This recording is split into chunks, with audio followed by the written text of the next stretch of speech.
Assalamualaikum warahmatullahi wabarakatuh. Perkenalkan, nama saya Aspi Aprianti, NPM 2211000018. Di sini saya kelas 1A. Di sini saya akan mempresentasikan tentang manajemen pemasaran. Di sini ada pengertian pemasaran. Pemasaran adalah salah satu kegiatan pokok yang perlu dilakukan oleh perusahaan, baik itu perusahaan barang atau jasa, dalam upaya untuk mempertahankan kelangsungan hidup usahanya. Ada juga pengertian manajemen pemasaran.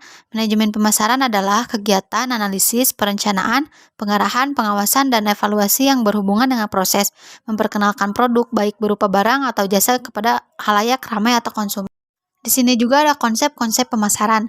Yang pertama ada konsep produksi, konsep produk, konsep penjualan, konsep pemasaran, konsep pemasaran sosial, konsep pemasaran holistik. Ada juga konsep produksi. Konsumen akan menyukai produk dengan harga terjangkau. Produk yang dirasa terlalu mahal oleh konsumen tidak akan dilirik sama sekali. Dalam hal ini, manajemen harus berusaha keras untuk memperbaiki produksi dan distribusi efisien. Ada juga konsep produk. Konsep produk menyatakan jika konsumen akan menyukai produk bermutu terbaik dan sifat paling inovatif. Dalam hal ini, perusahaan harus dapat menciptakan energi untuk terus melakukan perbaikan mutu produk. Selanjutnya ada konsep penjualan. Perusahaan harus mahir dalam melacak calon konsumen dan menjual manfaat produk ke konsumen dengan menjual barang atau jasa atau produk apa yang dibutuhkan konsumen.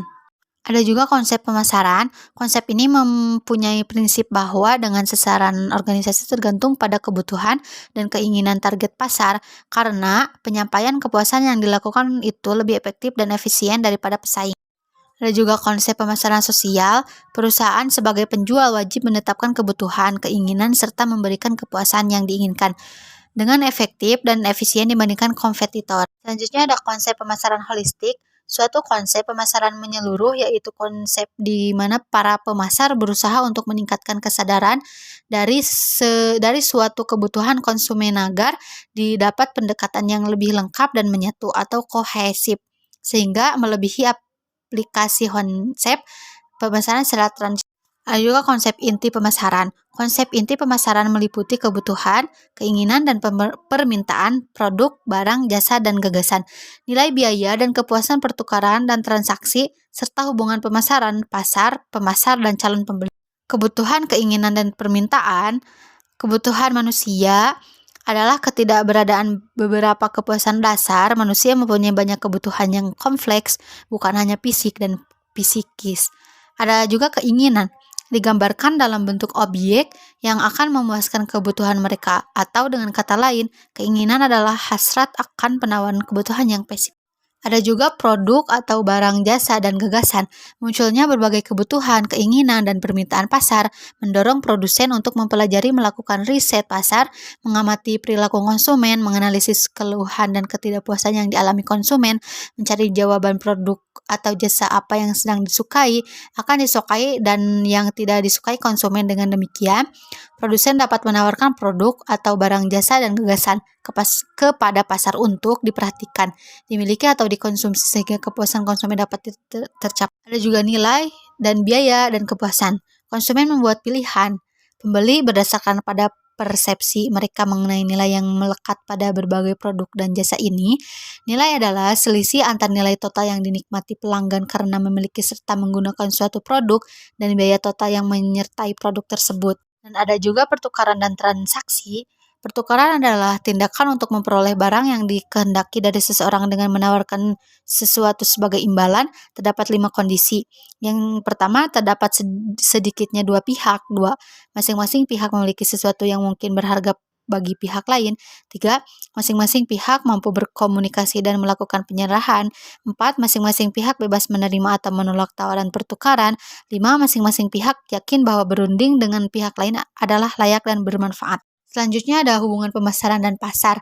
Pemasaran adalah praktik membangun hubungan jangka panjang, dan pasar merupakan tempat bertemunya penjual dan pembeli. Ada juga hubungan pemasar dan calon pembeli. Pemasar adalah seseorang yang mencari satu atau lebih calon pembeli yang akan terlihat dalam pertukaran nilai. Calon pembeli adalah seorang yang didefinisikan oleh pemasar sebagai orang yang mungkin bersedia dan mampu terlibat dalam pertukaran tersebut. Ada juga pemasaran era digital. Pemasaran digital adalah suatu kegiatan pemasaran atau promosi sebuah merek atau produk menggunakan media digital atau internet dengan tujuan untuk menarik konsumen atau calon konsumen secara tepat. Adapun menurut Joshua Tarigan dan Ridwan Sanjaya, pemasaran digital adalah sebuah kegiatan pemasaran yang termasuk branding. Pemasaran ini menggunakan berbagai media yang ada, contohnya seperti website, blog. Dan yang terakhir ada strategi pemasaran. Segmentasi pasar adalah salah satu strategi dalam dunia bisnis dengan mengelompokkan produk yang dimiliki sesuai dengan kesamaan, kemiripan, minat, serta kebutuhan pelanggan. Adapun merencanakan bauran pemasaran merupakan langkah pemasaran yang terkendali meliputi strategi, produk, harga, tempat, dan promosi yang dibaur menjadi satu untuk menghasilkan tanggapan pasar yang lebih baik. Saya undur diri, mohon maaf bila ada kata-kata yang salah. Sekian dan terima kasih. Wassalamualaikum warahmatullahi wabarakatuh.